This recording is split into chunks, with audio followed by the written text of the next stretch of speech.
chào tất cả các bạn trở lại với channel của mình. Thì bây giờ mình sẽ hướng dẫn các bạn làm slime nha. Ok, mình sẽ lấy nguyên liệu ra cho các bạn xem nha. Đây, thì đây là dung dịch rửa miệng và đây là hồ lỏng nha, không cần bỏ nước cũng được. Bạn muốn bỏ nước thì phải bỏ nhiều dung dịch hơn. Và các bạn biết cái đây là gì không? Slime mình đã làm xong rồi đó. Mình không có bỏ một màu này vô hết, mình chỉ cần bỏ một em kim tuyến này vô thôi. Cái này màu xanh, cái này cũng là màu xanh luôn. Trời ơi, cái cánh nó đẹp quá à.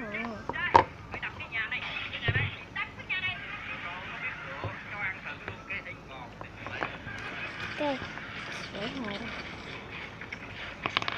hồi mình mới mua các bạn. Đó. Bay luôn.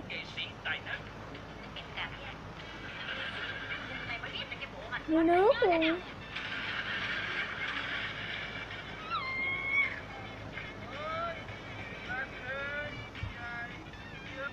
Rồi ok các bạn, sẽ bỏ dung dịch vô.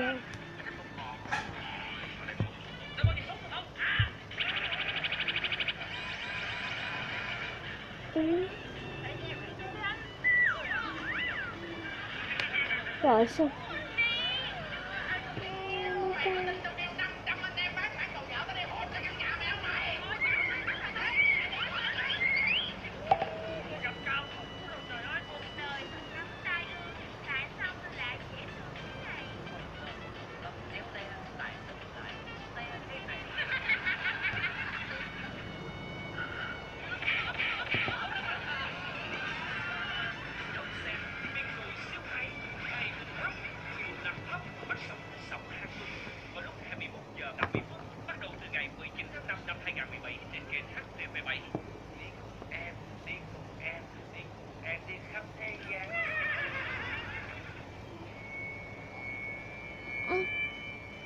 Đổ nước rồi, đổ hồ rồi á.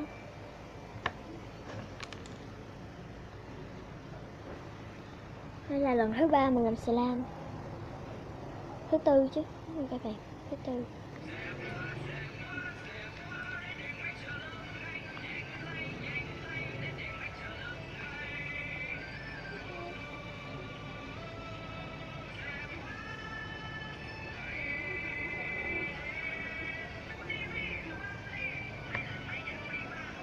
Đổ quá trời rồi. Mình chơi lại luôn.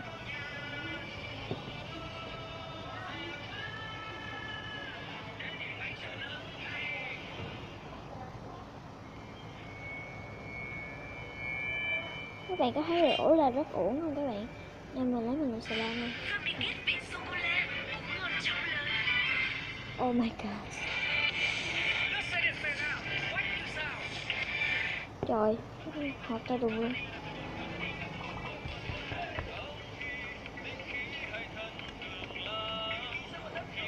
Các bạn hãy yên tâm, slime này rất là sạch. Tại vì bàn mình nó